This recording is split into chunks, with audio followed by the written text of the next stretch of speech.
Good afternoon. Once again, my name is Rashad Kasaba. I'm the director of the Jackson School and also the instructor of record for this class. Those of you who are taking it for credit, if you didn't have a chance to sign in when you're coming in, that is, if you're registered, you need to sign in. If you didn't sign in, see me after the lecture, and we will sign you in. So after 3 lectures that focused on Asia primarily, we are now going to spend 3 weeks looking at some issues and themes that affect the world, and also what the US does about these issues. Of course, these topics affects the US and the world. So the 3 themes are migration, energy, and social media. And this afternoon, we're very fortunate to have Professor Nathalie Williams with us. Professor Williams has a joint appointment with sociology and the Jackson School. And her main area is demography in general, study of populations, issues related to migration. And she has done research in South Asia and Southeast Asia, looking at consequences of climate change and violence on local populations and their impact on people who move within and across regions. She teaches courses on these topics and also on topics that are broader on issue of migration in general. And today, that's what she will do. Her presentation is migration as it relates to our overall theme of Trump in the world. So I'm very pleased to have you with us and Professor Williams with us, and here she is.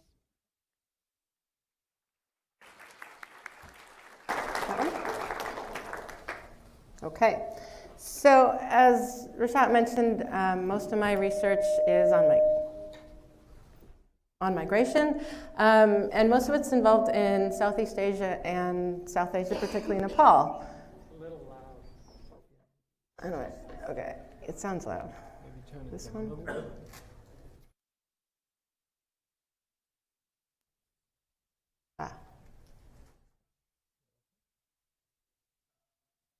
How's that?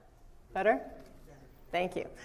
So most of my work is actually based in Nepal, but coming here to talk about Trump and the world, Trump and our migration policy has just about nothing to do with Nepal. You've probably never read that word, Nepal, in the newspapers when we're talking about migration policy. So this will be, congratulations, you are at the first class I will ever teach when I haven't mentioned Nepal. I will be talking a lot about Latin America because that is what the key part of our migration policy is about. And I'm going to phrase this in several different ways. There's what we think in the public and policy conversation, what we think is going on and what we think is right and what we think we should do. There's what we're told by policymakers and thought leaders in this country, which is sometimes the same as and sometimes very different from what we know from research in the academy. And then when we put this all together, what should we do about this, given what we think and what we want and what we know as well? So it would be easy, I'm sure all of your speakers start out saying, well, it'd be easy to bash Trump and that's not what I'm going to do.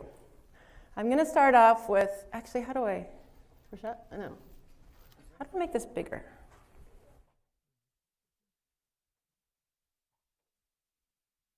Aha, there we go. So I am going to talk about Trump's migration policy, which we can combine with the Republicans' migration policy. And there are some major concerns with this, and I will voice those. In addition, however, we're going to look at the Democrat version because it's not clear that it's any better or worse. And this really got to me. I really came to understand this when I was giving a talk in Juneau, Alaska. They flew me up there. I get in there at 2 in the afternoon, and they picked me up at the airport and said, we're going to bring you to your hotel, but first you're going to the radio station to talk to whatever Alaska radio was. I was like, I don't do radio. I was very nervous. So they shoved me in front of this big radio mic, and they said, well, what do you think? This was right before the election of Trump. And they said, well, what do you think of his migration policy? And I told them. And then they said, well, what do you think of Hillary's migration policy? I don't actually know what that is. It's unclear what Hillary's, or now the Democrats' migration policy is, and thus it's not clear that it's any better or worse. So I'm going to bash Trump, and I'm also going to bash the Democrats. The punchline for today is that they're both totally missing the ball. What we're told to think is not really the same as what's really going on. So the making of the problem is really bipartisan. Migration issues that we face today are a result of this long history, and I'll go through that history and why it matters, but this long history that everyone has had a hand in creating. Nicely, though, solving the problem, how do we deal with what we're faced with today? How do we deal with into the future so that we don't create and continue to create the same problems? The best possible policy response that we can come up with conveniently addresses concerns of both sides of the aisle. It's actually not a zero-sum game. And in most policy making, someone's going to lose and someone's going to gain. In this case, I think we have some policy proposals out there that could make everyone happy if they be willing to think about it. So, what do I want to do today? I want to talk about why we have bad migration policy. And these are a few of the reasons. These are not all of the reasons, okay? So there's a disconnect between evidence and research and what the policymakers know or say they know. So policy right now is based on pretty much guessing and good intentions. That's part of the problem. In the past, it has always been based on guessing and good intentions, but today we have a lot stronger migration research. So we have much better ideas of how to do it better without simply guessing. In addition, there's public perceptions of the reality of migration, and those are very, very different than the actual reality of what's going on with migration. So my goal today is to address the public perceptions. You being the public, I'm very happy you came here. I always want a chance to talk about this. This is my chance. So I want to address public perceptions of migration by talking very openly and honestly about what's going on. And I want to help us all understand what influences our thinking about migration. So not just, this is what's going on, this is what the research says, this is the answer, but part of that answer is how we think in our own brains about migration. And I want to not tell you how to think, but to examine your thinking and where that comes from and what it means.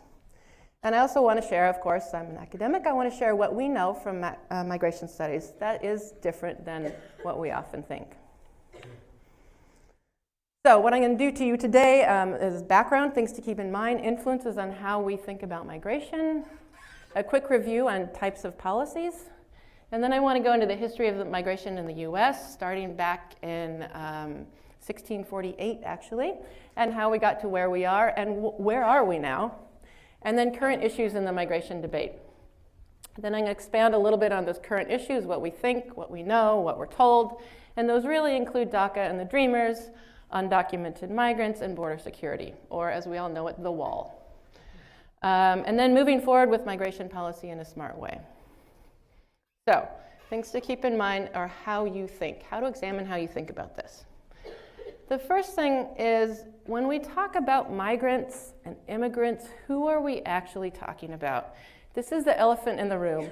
And one good thing that our president did is he said, it's not a good thing, but one good outcome is that he said, why can't we have more Norwegians? Why do we get all these people from shithole countries in Africa, right? That was a pretty awful thing to say for multiple reasons. But it also brought out the elephant in the room. He is not the only person who thinks this. So when we talk about immigrants or migrants, are we talking about these people? No. Are we talking about these people? Yes, we're talking about the people on the right-hand side of the screen, people of color, generally from poorer countries in the US. Now, he mentioned Norwegians. On the left side, these are not Norwegians, they're Dutch. You can see that by wearing the bright orange and the little Dutch girl costume. I brought that up because my mom is from the Netherlands. She was born there, she was raised there. She met and married my father there, and after their marriage, she came to the US. Had her kids, had her life here. So she's an immigrant. But I don't think the immigration debate is about my mom. She's white, she's from Europe, she was a teacher her whole life. I seriously doubt that anyone ever questioned her right to be here. Whether she was deserving to live in the United States and of our services, I seriously question whether anybody was ever concerned that her being a teacher here took a job from a native-born American. I don't think that's the case. If she was from another country, I think she and had brown skin, it's very likely she would have faced those questions throughout her life.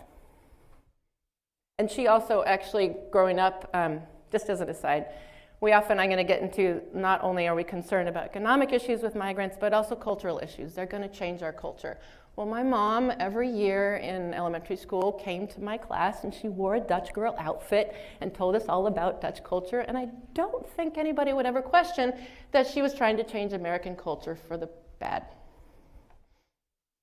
Enough about my mom now.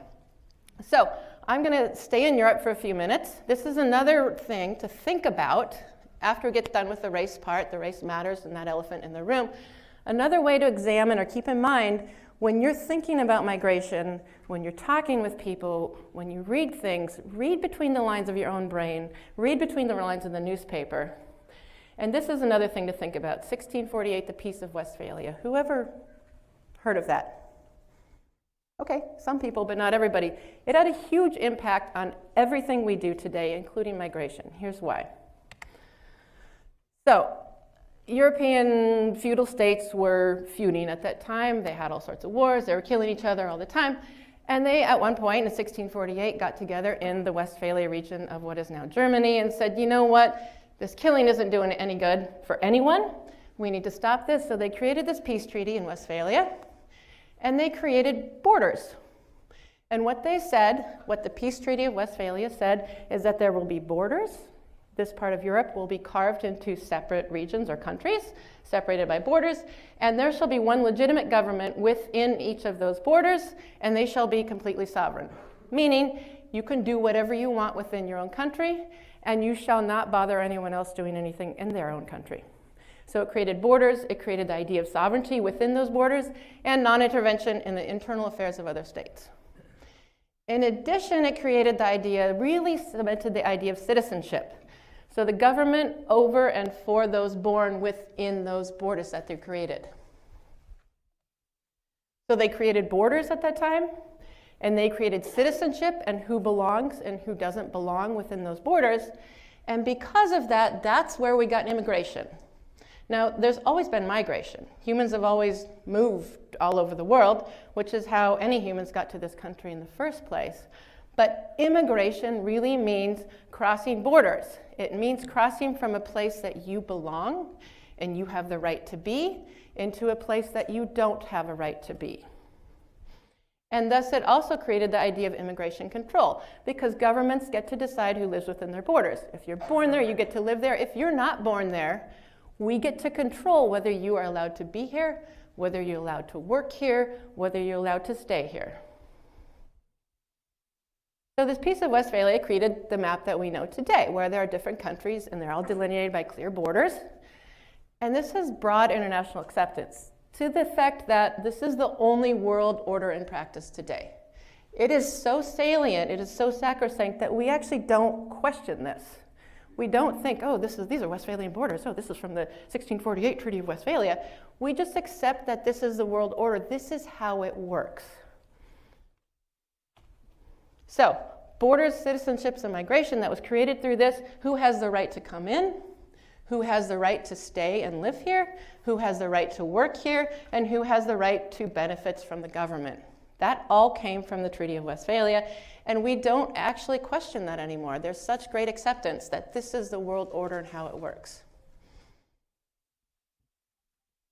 But this steel box that we've created, these steel borders, and this box within our brain that conditions how we think about the world today, there's problems with that. There's holes in that box.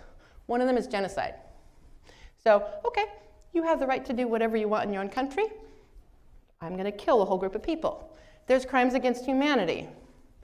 There are failed states, such as we might say Syria, we might say Somalia, we might say the Central African Republic. This Westphalian idea is that there should be one government within each border, and they have control. If there's not one legitimate government that's controlling things, the whole Westphalian idea doesn't work there. In addition, we have high rates of undocumented migration around the world, and these are individual people who are not complying with this Westphalian steel box and allowing governments to control their movement. So there's holes in this sacrosanct idea that we have. So we've started loosening up this steel box. We've created the United Nations. We created the idea of contingent sovereignty, and what that means is, well, yeah, you have complete control. You can do whatever you want within your borders, except genocide. And wait, except this. And wait, except that. So we've created a lot of holes in that steel box ourselves. It doesn't have to be so heavy steel. In addition, we created the Geneva Convention and the 1951 Refugee Conventions that said, okay, you were born in that state, but that state has failed to protect your security. Therefore, you have the right to live in another place. We're not sure where that place is going to be, but it creates a right of someone to live outside the country where they're supposed to be. So what I want you to get out of this, I'll stop on the Westphalian thing now. It's kind of my thought hobby. But the Westphalian system isn't perfect. I'm not trying to say it's bad. I'm not trying to say there's a better way, because I really don't know if there is, but it's not perfect. There's all these holes in the steel box. That's because this is a human construct. It's not a natural order. It is not a given order, God-given order. We created this. But even if it's not perfect, and even if it's not a natural order or God-given order, we still think Westphalian. We often don't realize that, but when you read, you can feel yourself thinking about it sometimes. You can read between the lines, you can listen between the lines of what people say, and you can often find that they're saying things that are based on these Westphalian borders that must always be like this. So we think Westphalian. In addition, it controls our morality, or how we moralize what's going on with migration. It affects how we think who has the right to be or stay or live or access services in some places. It affects how we think who is deserving of something in one place or another. And it affects how we think what our country should do in certain circumstances. So I'm not saying that you're thinking wrong. I'm just saying it's important to think about how you think about these things and how other people are thinking about them, especially in terms of moral issues, of what's right and what should be. Okay, I'll give up on the Westphalian thing now. I want you to keep it in mind, though. I will probably slip up and say things that you're going to think, oh, that's so Westphalian, throughout this talk. Next, I want to go to frames. And what I mean by this is, how is the migration discussion framed today? Another way, how do we phrase the issues that are going on? And there's 3 different ways that we can categorize. One's the humanistic. What's moral? Migrants are here. They're really trying to make a living. They're people. We're all people. People should have a right to live. People should have I'm saying those rights thing. People should have a right to live. People should have a right to support their families. People should have a right to send their kids to school. And therefore, we should help migrants because they're people. I call that the humanistic version, or the non-Westphalian version. There's also what I call the bordered, or the Westphalian version, that borders really do matter. And a lot of people mention that we need to consider what's best for America, what's best for native-born citizens of this country. And that's not bad either. There's a purpose. So we do have a government that's here that is designated to take care of the people who were born here. And it matters that they should be concerned about the well-being of the American citizens, the economic well-being, social, political, and cultural well-being of native-born citizens. So this is another legitimate concern. And then the third is a judgmental. This comes up all the time when you read between the lines or read flat out in the lines. Who's deserving to be somewhere and who's not deserving? In addition, we also similarly hear stuff about fault. It's their fault, or it's not their fault that they had to be here. And then think, when you hear these type of things, how is this affected by race matters? How is this affected by borders in the Westphalian system? How are these judging other people and the morality of other people affected by how we're taught to think? Okay, this is the easy part. 2 types of policies. Reactive. How do we deal with the present day situation, given that the present day situation occurred because of problems in the past for the last 300 years? These are reactive policies, how to make up for the past. Proactive policies, how to not remake our current problems, or you could say how to create a good situation in the future, starting with right now. Okay, now I go to the history of migration. So what I'm going to talk about today, I'm not going to talk the whole history of US migration, that's very long. I'm going to tell you only about a few key periods that affected our situation today, and it also affects what we think is our situation today. And really basics. I'm just going to go over the basics, what happened and when. So what I'm going to call the first key period is people on boats a long time ago. Am I going in and out? This is from 1600s to early 1900s, and these are primarily European and Chinese people. You can see pictures of Europeans arriving at the Statue of Liberty, and the bottom one is Chinese people on a boat coming across the Pacific Ocean. The nature of this migration is that it was permanent. People didn't return. Well, a few of them did, but getting back on that boat to go to China or to go to Europe was a big deal. So people stayed here and always intended to stay here. They had little contact with their origin country or their origin families, and the intent was to become an American citizen. Most of them did. Why I tell you these things is it affects how we think about migration today. When we think about migration, I'm not saying we, the uninformed public, academics do this too. People who think about migration all the time, when you read between the lines of what they're saying, they really all think of migration as a permanent thing. We really all think that when someone comes to this country, they intend to become an American citizen. And thus we get to this idea about the melting pot, and the idea is that words about assimilation and stuff, assimilation and integration, those are all intended for people who plan to stay here permanently, perhaps become citizens, and act like Americans. So our thinking and our talking about migration today is really driven by what went on in the 1600s. Interestingly, it's changed a little since then. So the next thing I wanted to bring up is people on foot. Not so long ago, a little while ago, let's say, from about the 1890s to early 1900s, we find a lot of people coming across the Mexican border, and the nature of this migration was very different. It was temporary. Many of them worked here for a while and went back. Some of them were permanent, and they could be temporary because it's much easier to get across the Mexican border than to go across the Pacific or Atlantic Ocean on some awful ship. What they did is primarily farm and industry labor, and they were viewed by the general public as strong, hard-working, and willing workers, and willing particularly to do dirty, hard jobs. This affects how we think about migration today, and I'm not just talking that we, the proverbial we, doesn't just mean you, but migration scholars as well, that we often link temporary migration and assimilation with threat, or lack of assimilation, with threat to the dominant American culture. That's where those ideas came from, and they continue to today. In addition, this was the beginning of a dual labor market. And what I mean by dual labor market is this is the beginning of the idea that there were immigrant jobs and native-born jobs. Immigrants did farm work, native-borns did other things. Native-borns were the doctors and the lawyers and the teachers and so on. The next one, and this is big, I'm going to call this management of people on trains. Some of them came on foot, primarily Mexican. There was also a push to get some Chamorro people from Guam into this Bracero program, but a lot of Mexicans also came on trains. This was a managed migration program, so I call it people on trains with the picture right there. This happened from 1942 to 1964.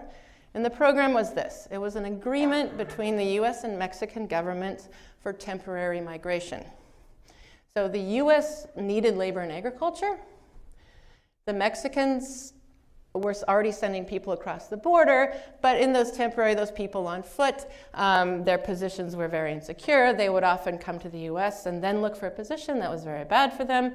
And so in Mexico, what they got was job protections, minimum wages, and decent living conditions were contained in these contracts that were created for each of the laborers.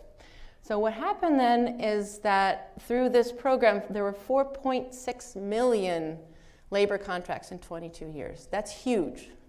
So the previous number of Mexican laborers trickling over the border on foot was relatively very small. Here we have a huge influx of temporary labor migrants to the US. So how it affects migration today. There were a huge number of people who came across the border at that time. This further developed the dual labor market of immigrant jobs and native-born jobs. The US became actually very dependent on migrant labor, and we remain entirely dependent on migrant labor in several industries today. And then the Mexicans also became dependent on the US labor market. So we created a supply, we created demand, we created a very strong connection between the two countries that required people to cross the border. This was also the beginning of the concern about immigrants taking native-born jobs. That continues today. People have very serious concerns about that. And also that immigrants lower wages of native-born workers. That concern is still here today. It also ended with people overstaying their visas. So you get a contract for 2 years. You might go home at the end of that contract, or you know how to get a job here, you know how to live here, so people started to overstay their visas. In addition, at the end of the program 1964, the US government got tired of it, said, cut, no more Bracero program, it's over, no more contracts. Well, you have a supply of labor, and you have a demand for that labor in this country, so people kept coming anyways. And through that, you create a huge undocumented migrant population in the US. That's where our current situation of a large undocumented migrant population came from. You also created with that migrant networks. So migrants come to the US under a contract, maybe they overstay, maybe they don't, they go back to Mexico at the end of it. They have a lot of information about getting to the US, getting jobs, how to find jobs, who to talk to, and so on and so forth. And in migration research, what we call social networks, or getting information from people who have been migrants, is one of the strongest effects on whether someone migrates again. So these migrant networks were basically created through the Bracero program and affect migration to this day. So given the Bracero program that ended in 1964, that was a while ago, but given what happened, it's almost inevitable our current situation of migration today in the US. So let's go to now. What's going on? What's going on now? Anybody guess what percentage of our population are immigrants? Let's 15. 8. 25. One more? 1. You guys are low. So they've actually done surveys in all sorts of countries about what percentage, and most people in the US answer about 30% are immigrants. And then I get to say, no, it's much lower than that, but you guys were all low, actually. The answer is 14.5, so whoever said 15 gets a huge kudos. Right on. So of the top 10 immigrant receiving countries in the world, we're about in the middle on the bottom at 14.5% of our population being foreign born. You'll notice the United Arab Emirates is way over there on the right, but the US compares very similarly to Germany, the UK, and Spain. So we're traditionally an immigrant receiving country. We like to think of ourselves like that, but we compare very similarly to some countries that are and are not immigrant receiving countries. In addition, we're much lower than Canada at about 22% and Australia at 28%. So we're in about the middle. The number of immigrants in the US is much larger today than it was in the past. However, when you look at the number of immigrants per population, per capita, or as a percentage of the US population, yes, it is increasing, as you can see with the green line, but it's actually just going up to the previous levels that it was in the early 1900s and before. So this is not an unprecedented percentage of our population being foreign-born. What else is going on? When we look at not numbers of people who are here, but numbers of people who cross the border every year, we find that they're primarily from Latin America and Asia, with the red and the purple lines there in about the middle. We also find that they haven't changed much. The number of people crossing the border hasn't changed much since really the 1980s.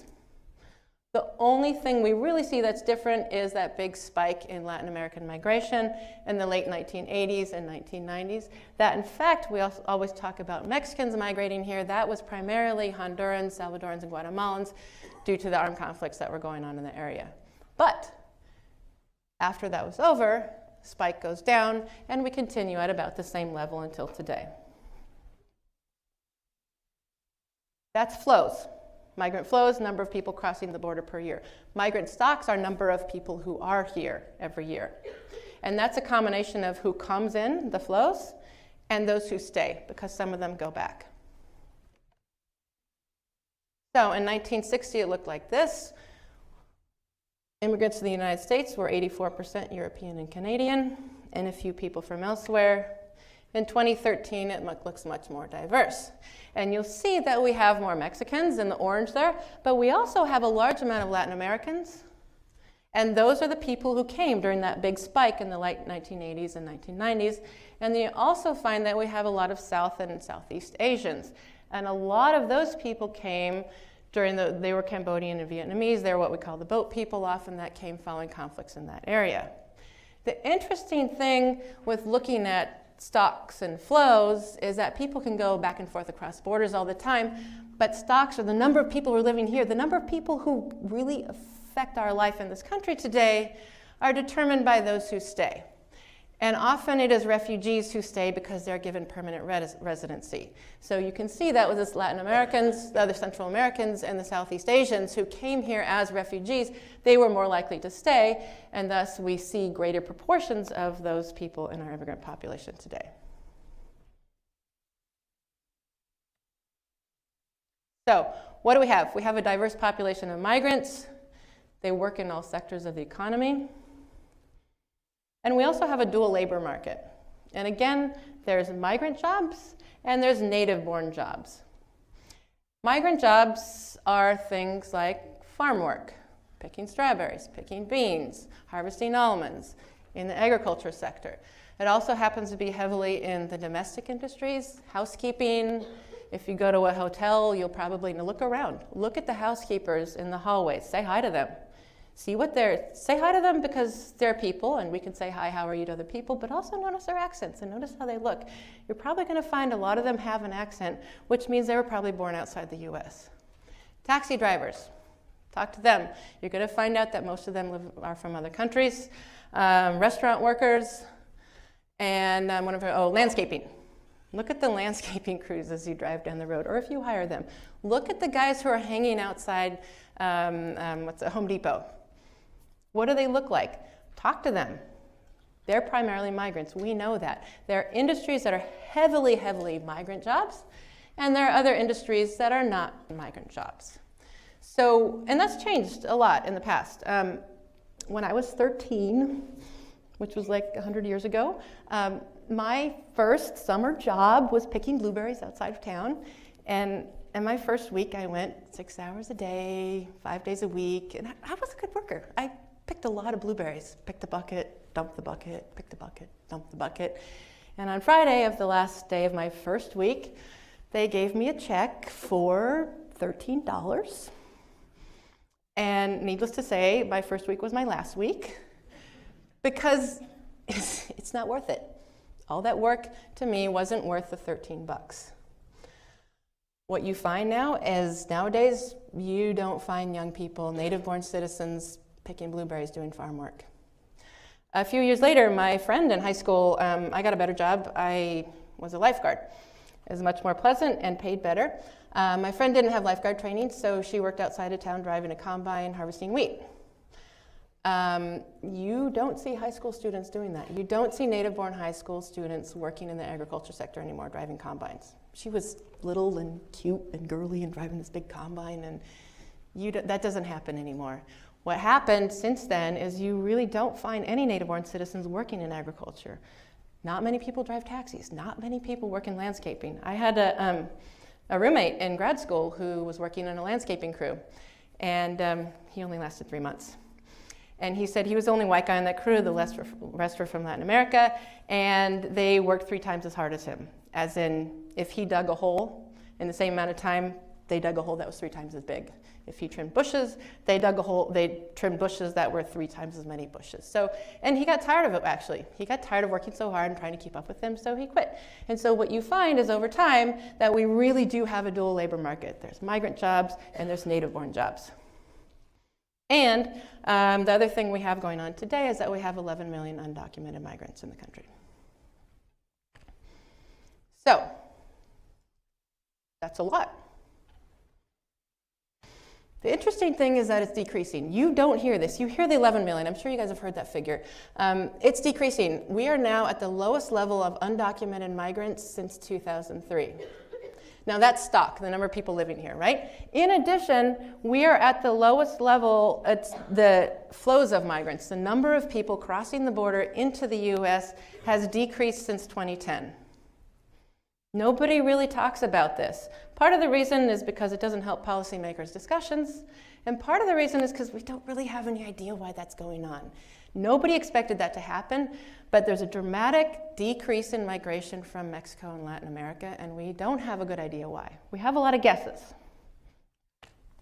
So if you look at this, the undocumented population from Mexico in the US, you see that this goes down dramatically from 6.6 million to 5.6 million in only a few years. And this is going on from most countries in the world today, from most countries to the US. Concerns about what's going on now. This is what we're told to think, or what we're told are the problems with migration, and it's largely from what we can call a bordered or Westphalian perspective. 1, migrants take jobs. And I'm putting this as the now part of what's going on with migration. I just told you numbers of people and stuff, but this is part of now what is going on, is people are saying, well, there's a big problem, migrants take jobs. They're also saying migrants lower the wages of native-born workers. If I can hire a migrant for $5, why would I hire you for $10? I'll offer you $5. That's the idea. It makes a lot of sense. Also, migrants change our culture. Again, no one's really worried about my mom changing our culture, but you see a lot of people say that migrants are going to change who we are, they're going to change the character of the US, and people are very concerned about that. So let's look at what we know about these things, what research tells us. The first thing, numerous studies that are very well done show that migrants don't take jobs that are low skill and low wage. I wrote that wrong. They don't take jobs from native-born workers in the low skill, low wage sector. And this is because the whole dual labor market thing, because I'm not going to pick blueberries anyway, so they can have all the blueberry picking jobs. There's migrant jobs, there's native-born jobs, native-borns can have the native-born jobs, and migrants can have the migrant jobs, and that's really how it works today, such that migrants coming to this country don't take jobs from native-born workers. Research also tells us that in the high-scale industry, and we have evidence of that over here. You go to the east side of the lake, you see a whole large Indian and Chinese community. They're there because they work at Microsoft in those high-tech jobs. So there is concern about that. We don't really know if they take jobs from native-born workers. The idea is probably not, but we don't have a whole lot of research on that. What we do know is that they create more earnings and more innovation in high-skilled industries, such as the tech industry. It is very useful to have the top skilled people from all over the world come to our country.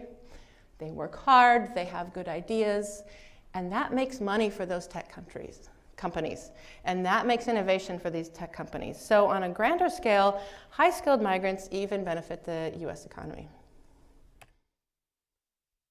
The concern about migrants lowering wages, we don't find that to be the case because really they work in a different labor market in general than the native-born population. Then the concern about migrants don't change our culture. Actually, some studies have found in some ways that it's not likely that this is going on. We can't really measure changes to culture very well. We can measure your wages, and we can measure your wages after migrants come over, and that's a nice heavy thing we can compare. But you can't really compare what's a change to our culture that happened because of migrants. But what they find is that assimilated migrants tend to, and I put this in quotes, succeed, whereas non-assimilated migrants don't succeed. And what that means really, outside of the quotes, is that the more you act or look or speak like the dominant culture in this country, the more likely you are to get a job. The more likely you are to get promoted in that job, the better you'll do in school, and the more likely you are to get elected to public office. So the people who can change our culture are the politicians, are the people with good jobs, are the people with money, are the people with education. And those are the people in those positions to change our culture who think and act and speak more like Americans, or more like the dominant culture of Americans. So the implication there is that immigrants might look different. They might wear slightly different clothes, or they might have a different skin color in some cases. But those who have an effect on what our culture is, on changing what is America, are those who already act like the dominant culture anyways. So let's get to the current issues in the migration debate. What's coming up in the policy world today, especially with Donald Trump? 4, Dreamers and DACA. This is a reactive type policy. Undocumented migrants, again, a reactive policy that's reacting to this long history of migration change in the US. Border security, the wall. This is really a proactive policy concern. And then refugees and asylum seekers, and that's also a proactive issue. I'm not going to talk about refugees today. That's most of my work, so I love to talk about it, but I simply don't have time today. So, what's DACA? Deferred Action for Childhood Arrivals. This started in 2012 and it ended in 2017. Who it's for? It's in the US. You must have been in the US before your 16th birthday, and that must have happened before 2007. And you have to have continuously lived in the US since then. You must be under the age of 31 in 2012, no felonies or serious misdemeanors, and this applies to about 1.76 million people. What does DACA do? It allows you a renewable 2-year deferred action from deportation. You're eligible through these criteria. We'll sign you up. We're not going to deport you for 2 years. We can deport you after that. It also makes you eligible for a work permit.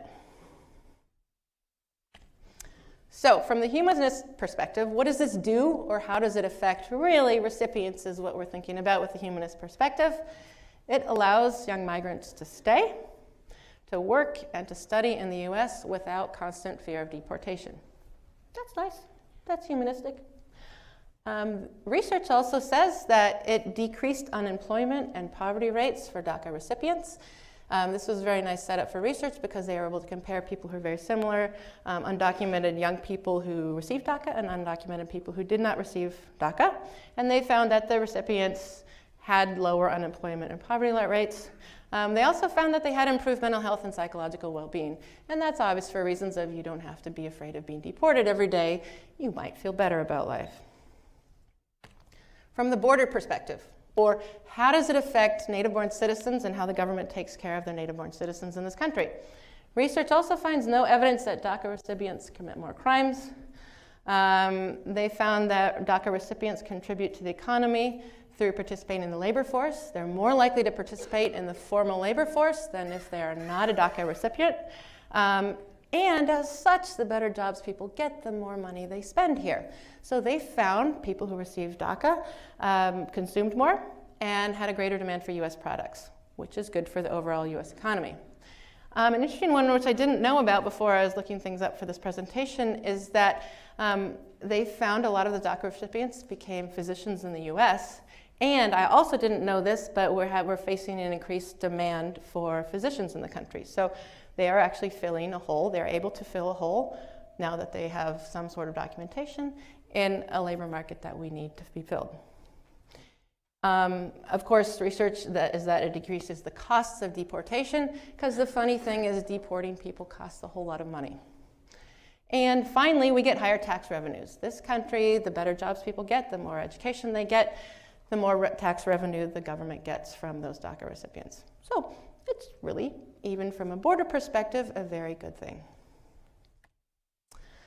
So the research shows overwhelming support for DACA, and both from the humanistic and border perspectives. Good for recipients of DACA, good for US citizens. So as I told you at the beginning of this, that migration policy doesn't actually need to be a zero-sum game. It's often presented as Democrats are going to win or Republicans are going to win.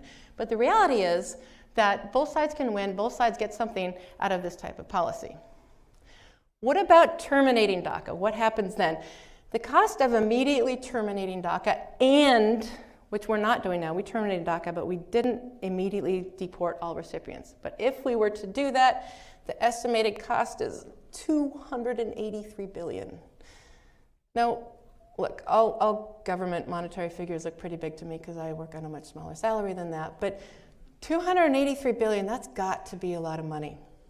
So the largest part of that loss is $215 billion from the economic loss of these people not working in our labor market. There's a fiscal loss or tax revenues of $60 billion if we deport them all. And then it costs about it would cost about $7.5 billion to deport them. I told you, deportation is really expensive. Okay, the DREAM Act. I always just thought it was called the DREAM Act because people had a dream. But actually, it's the Development, Relief, and Education for Alien Minors Act, which is actually a terrible name. This is a policy proposal. It is not a law. The idea's been around since 2001. Who it's for, it's very similar to DACA, in fact, but it's a long-term version of DACA. DACA is 2 years. You might be able to renew it in 2 years, 2 years, 2 years, right? So this is for young people who arrived in the US when they were young. Again, we get here the young people, right? It's not their fault. Their parents brought them. It's not their fault, therefore they should be deserving of something. We get the judgmental perspective in here. And they have to have lived here for 4 years and graduate from US high school or whatnot.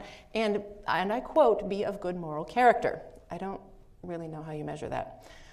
This could, if it was ever become law, apply to about 2 million people, which you'll notice is very similar to the 1.76 for DACA. What this does is different than DACA, and then it provides a period that I believe is 6 years of conditional residency, and you have to either complete 2 years of college or 2 years of military service during that time, and then you can move up, if you have good moral character, to permanent residency, and I believe that's a few years, and then you have the possibility of permanent citizenship. So these things are concerned about them. A lot of people say that they're inherently reactive policies. It deals with problems that were created in the past. Absolutely, that is absolutely true. They do set up boundaries of fault and deservingness. You were brought here by your parents. It's not your fault. Therefore, you might be deserving of this great right that we have, and more deserving than other people. Additionally, it doesn't address undocumented migration of adults. And then there's a proactive bent. It could encourage, some people say, it could encourage future undocumented migration of minors. Well, if they let you in, if they give you citizenship, why not bring my kid there too, is the idea behind that. Okay, moving on to one of the other big policy issues in the US today, these 11 million undocumented adults and children as well. In the research, we find that similar to the DACA stuff I showed you, that undocumented migrants contribute immensely to our economy that we benefit from. They have very high labor force participation, increased tax revenues because of these people, increased consumption of US goods. They keep businesses based in the US instead of offshoring. If I can get laborers here, I'll stay here. If I can't get enough laborers, I'm going to need to move overseas. And we all often think that offshoring is a bad idea. So they keep businesses in the US, and they heavily, heavily support the agriculture, hospitality, and services industries. As I told you before, think about those landscaping crews you see. It also works for construction. Think about the taxi drivers, the restaurant workers, the cleaners, and the farm workers. They're heavily migrant and heavily undocumented migrants as well. So if we get rid of them, we have a big problem. And additionally, undocumented migrants actually exhibit lower rates of crimes than native-born citizens. So what can we do about this? I am almost done, the bell rang. One is do nothing, which is what we're currently doing. Another policy option that's on the table now with the Trump administration is to increase deportation. A third is to increase border security, the wall. And the fourth is documentation or managed temporary migration. So do nothing. This is what we currently do. It doesn't actually help you as citizens, the economy, or our society for reasons I already told you about. And it actually doesn't help undocumented migrants either. This, however, is the easy route for politicians. Remember I told you at the beginning that the reality isn't what's going on, isn't always what's presented to us, and that politicians don't have a good idea of always what's going on as well. And one of those problems with policymaking in this country is that there's great fear of the population of migrants take our jobs, migrants lower our wages, migrants are going to change our culture. So politicians need to, in some sense, be attuned to the fears of their constituency, even if they know that there's a better way around it. So I think what happens a lot of the time is they pretend that they're attuned to these fears, we're going to increase deportation, and then they don't actually do a very good job of it because they know we don't want to actually do that at all. Another thing is deportation, which the Trump administration would like to do more of. And from the humanistic perspective, there are continued negative effects on undocumented population in the US that remains here. And of course, negative effects on deportees' well-being. There's a lot of research on exactly how that affects people. One thing I saw that was fascinating was, it's bad, they get dumped off in some country that may not even be their own country, some place in their country that they're not from with no money and they don't know how to get around. But one thing I saw is that I think it was like 25 to 30% of deportees are dropped off between the hours of 10 p.m. and 5 a.m. Why would you do that? It's a very odd thing. So multiple negative effects on deportees' well-being. From the bordered perspective, or how does this affect the native-born U.S. population? Huge negative effects on the economy, unemployment, poverty, and education, decimation of several of our industries, and it's extremely expensive. We could be down $1 trillion, some estimates say. And then also possible increases in transnational crime networks and the associated drug trafficking and human smuggling. When you take people who know a lot about what's going on here, know a lot of people here, and you send them back to their countries without a whole lot of resources, they can sometimes use the human networks they have to become more involved in crime networks and drug trafficking in humans as well. So, next one, the wall, proactive migration policy. We know from history, for long history, for centuries, that walls are generally ineffective at keeping people out. If you want to find an amusing, I guess partially amusing anecdote to this, just Google escape Berlin Wall and you get all sorts of articles on creative ways people got over, under, through, and around the Berlin Wall. The other problem, not only are people smart and creative, but they're very motivated. So when you look at data from the Mexican Migration Project, with the number of times people, these are Mexicans living in Mexico, and they were asked the number of times they were deported per border crossing, and you find this. So the DEP is the number of deportations, and the right side is the number of people who were deported that many times. So there were 936 people in the study who were deported once. Okay, they were deported, they went home. Or they were deported and they tried again.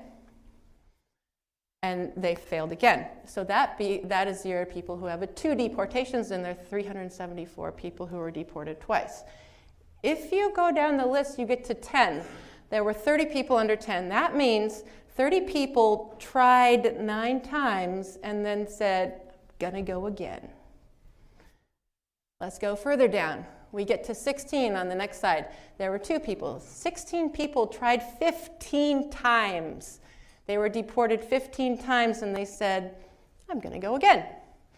So the point here, I mean, these are crazy numbers. The point here is that people are very motivated. And if you deport them, that doesn't necessarily mean they're never going to come back and try again. In fact, many, many people try and try and try again until they get in. So, increased border security. It is effective. It's not effective at keeping people from crossing the border. We know that. It is, however, effective at increasing the number of people staying in the U.S. Remember that stock thing I told you about? Not the number of crossings, but the number who are here. And this is increasing the number of undocumented migrants in the U.S. Here's how it happens. That seems odd, right? But migrant stocks are because people cross the border and then many go back. And it is the net weight of those who are still living here. So what we find is that when people cross the border, the harder it is to cross that border, the less likely they are to go home for visits. The less likely they are to go home for a while and then come back again. They simply stay here. So fewer trips home per undocumented migrant, longer stays in the US, and we know that the longer people stay here, the more attached they get to life here, and the less attachments they have to life in their origin country. So what happens is that you have people staying longer here, many of them are permanent. And so we have fewer border crossings, but more undocumented migrants in the US. The fourth option, which is not on the Trump administration's docket, and it is actually, I don't really see much of this on the Democrats' docket either, but you find some of this in the migration policy think tanks we have around the country and in academia, is managed and documented migration program. And you'll get the hint very quickly that I love this. This is, okay, it's not a panacea, it's not going to be perfect, but this is a really good idea. And this is because, given our long history of migration, we think of migration as permanent. Remember the Europeans and the Chinese coming over on boats and nobody goes back. But current research tells us that many, if not most, migrants intend to stay temporarily. We often call them target earners, and then they intend to go home after a few years. Or some of them stay a little bit longer and go home at retirement. Also, given that current research tells us that the labor market in the US is dependent on migration, like we need them. We also know that there's a large labor supply in other countries, and particularly many people who are willing to come here, they want to come here and work low skill, low wage, crappy jobs that we don't want to do. We also know that border security is ineffective, and this is so interesting. Remember, I said people want to go home after a while. They want to work their butts off, and they want to go home. Or they want to work their butts off for many years and go home at retirement. And we know that productive workers are generally good for the economy, but retired workers tend to be more expensive for the economy. Healthcare costs go up, they work less. So the fact that people want to come here and work when they're workers and then they want to go home when they're more expensive, if we had created a policy to create this situation, it would be entirely unethical. But that was not the intent. And we're still in the situation that we have people who want to come here and do these jobs that we need them to do and work when they can work and then go home. This is brilliant. So there are some proposals for what people call comprehensive immigration reform. One idea is managed migration. Allow the US to bring in future workers as needed by the labor market. We need you. Fine, come in. We'll give you documentation. This could be created, it's hard to manage all this, but this could be created to be flexible as the labor market changes over time. They could be temporary or permanent for any number of years that we choose to do. And they can also be supported in health, social safety, and educational resources that allow them to be good workers and be good members of society. And then you can also, some of these comprehensive immigration policies also have the idea that you create incentives for them to return. So one of the ideas is that while you're here, a small percentage of your wages are garnished and they're put in a fund in your home country, and when you return to your home country, you get this big fund. So there's some ideas about how to create incentives to return. Some people you might want to do with that, some people you can allow to stay permanent as needed. This can also be paired with border security with penalties for future documentation. We're going to keep the border security that we have now, and if we catch you, if we have to deport you, then you no longer can apply for the managed migration program in the future. And it can also be paired with temporary or permanent legalization of current undocumented migrants. Would it work? Politically, the political atmosphere is tough these days, right? It always is. But politically, it could be sold as a non-zero-sum policy, a proposal. It addresses the humanistic perspective, and it also addresses the border perspective, or what's good for native-born citizens. Would it work functionally or as planned? You know, we don't know that, but this is the best chance we have. So you could say, well, that sounds a lot like the Bracero program years ago, and the Bracero program is what created our current problem with undocumented migration today. But the difference is that we have the experience of the Bracero program, and the other difference is that the Bracero program was created at a time when there was there was actually maybe 2 migration studies in the whole literature. There were 2 studies of note. Now we have 70 years of experience after that, millions of migration studies. We know a lot about what's going on. At the Bracero time, we had no idea. It was complete guessing. Now we know a lot about what's going on, and we can use that research to build a well-formed managed migration policy. So if you're interested in more on that, there's a lot of migration policy resources. The ones I suggest are the Migration Policy Institute and the Center for Migration Studies, New York. Websites are there. A lot of academic journals. These are my favorites. And then there's UW faculty who work in migration in the Jackson School of International Studies, sociology, public policy, and many more. So that is all I have for you today.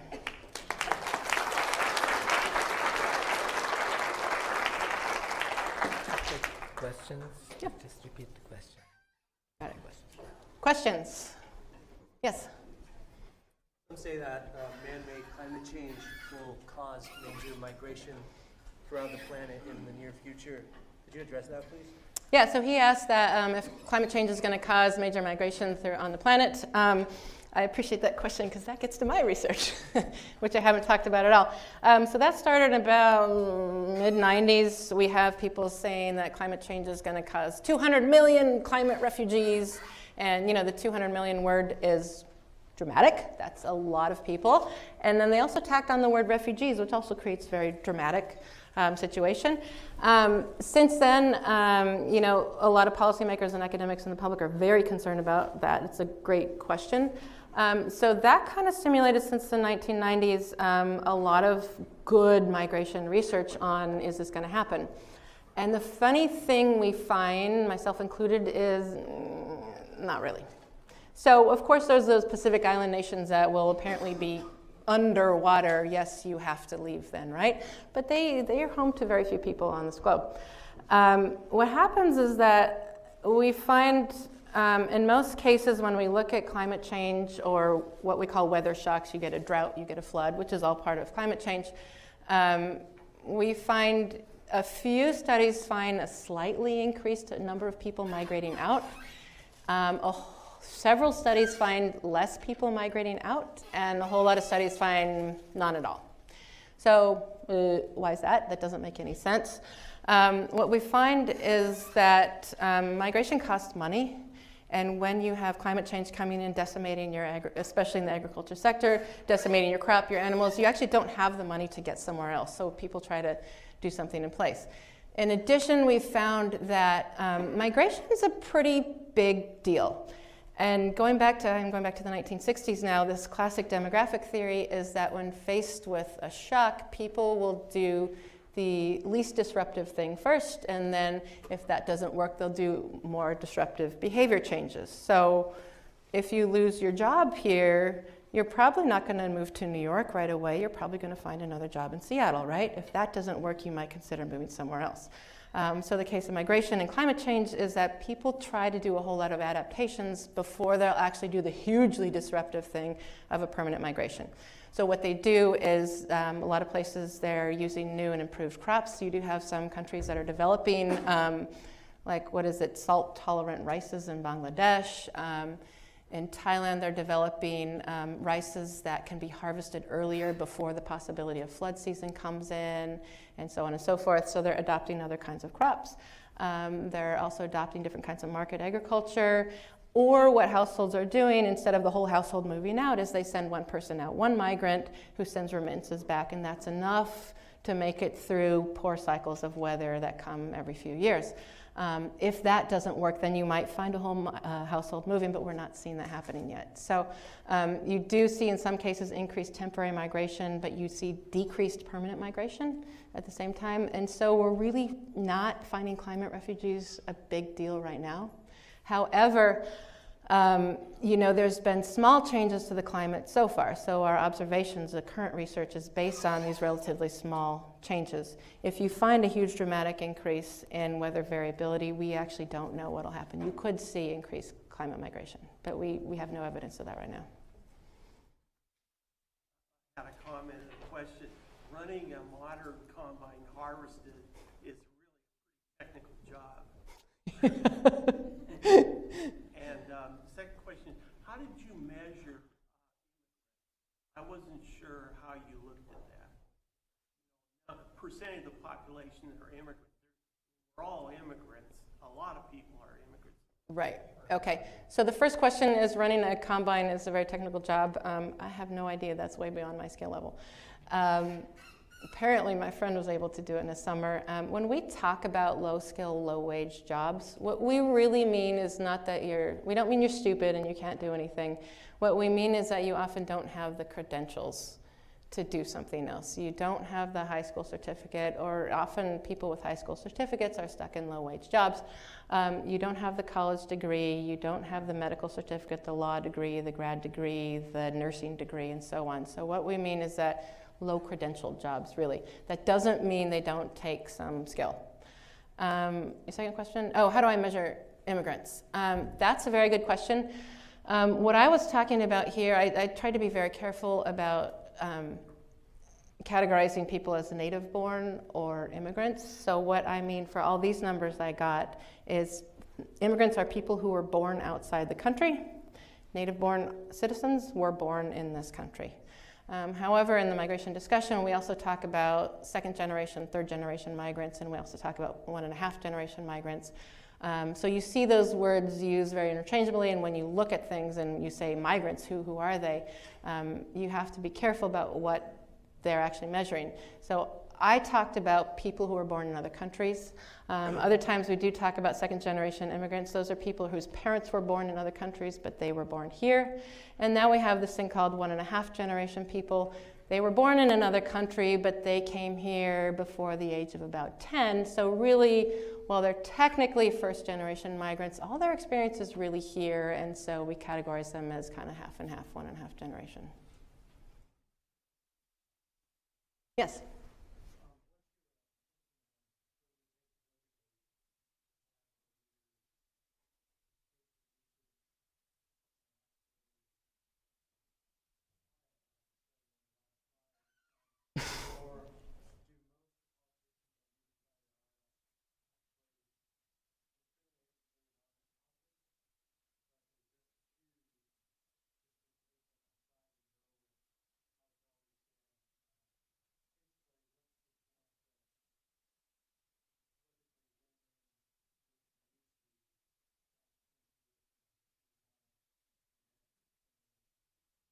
Okay, so he asks, what's the probability of this supposed win-win situation coming to political reality, how do we get politicians to agree to push this forward? What I would prefer to do is refer you to someone else to answer that question. I'd say, go see the Department of Political Science or the Evans School. But I'm standing before you today, so I should probably say something.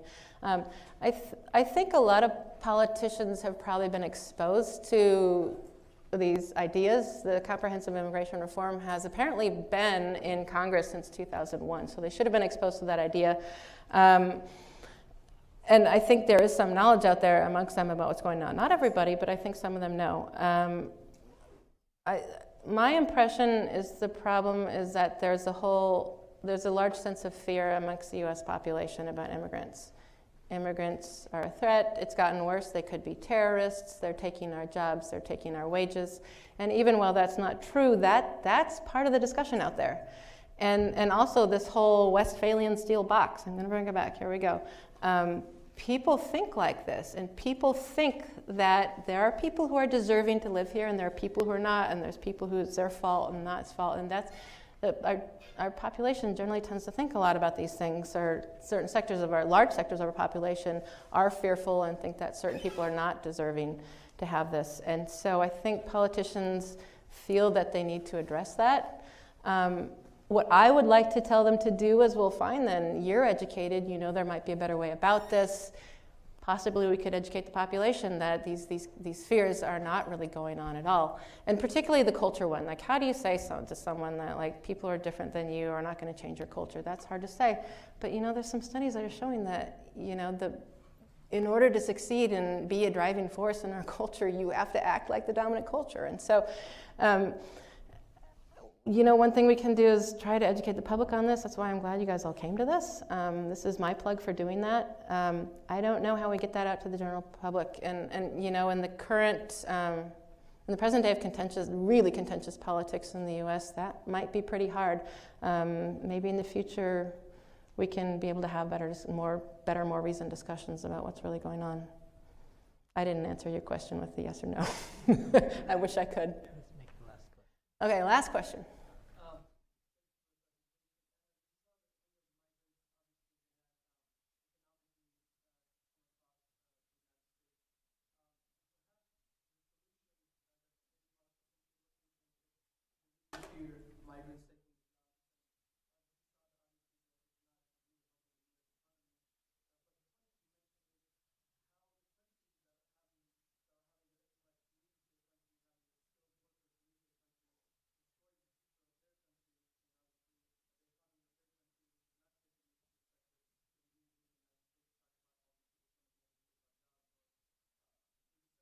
Doctors that are essentially driving taxis because, again, they don't have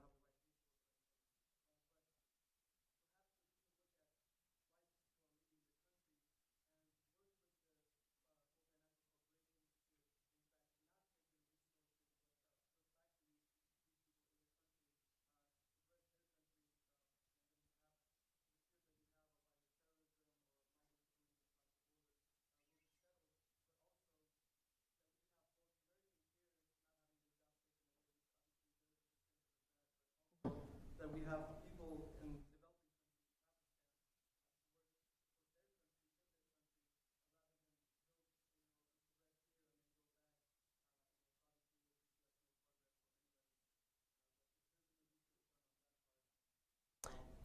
Yeah, so part of what I think he was getting at is the brain drain issue, the idea that you have workers who come from other countries and they contribute to the American economy and then they're not contributing to their own economies, and that is a brain drain or a drain on those origin countries.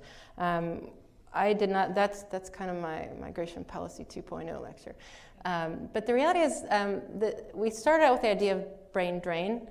And when people started that was a big issue and a big concern. So there's a lot of research done on that. And what they found is it actually is as much of a brain gain as brain drain. So people come here, they work jobs, they get new skills in working those jobs, they get new networks with new people. A lot of people from other countries come here for education. And as I said, a lot of people come here temporarily and then those people go home. Not everybody stays here. So when they yes, they have been out of their economy for several years, then they go back to their countries. What we find is that people who go back to their countries, they have new skills from the labor market here, they have education from the university or high school systems here, and they have networks that are useful for building up businesses and NGOs and so on in their home countries. There's also been some interesting studies, particularly of Guatemalans who came here during the wars in the 1980s and 90s. They came here as refugees. They didn't even want to be here, right? They came here to be safe. But they created networks with other Guatemalans, and they learned basically political activist skills because they had to advocate for their rights in this country. They went back home to Guatemala, and they had this whole new skill set. They were able to advocate for political rights back at home, as well as economic and educational skills that they brought back. So the literature in that area is pretty solid on there's a brain drain and a brain gain effect, and it actually does wash out. One problem, though, is you do find a lot of people who get skills, education, work experience here that would be very useful in their country, but once you have those skills, then it doesn't look so good to return to your country if there's no jobs you can use. So yes, absolutely. I believe it would strongly benefit the US to actually provide what we often call humanitarian aid through USAID and other bilateral and NGO partnerships to simple aid to help other countries build up their economies, build up security in other countries, to make these good places for migrants to live. I think that's the other part of very well-informed migration policy. I think that's a win-win for the US as well. But that's a harder sell politically, because providing aid to other countries is not looking good in the public discussion these days, even if the reality is I believe it actually helps the US in multiple ways. So I think I'm told last question, but thank you all for coming.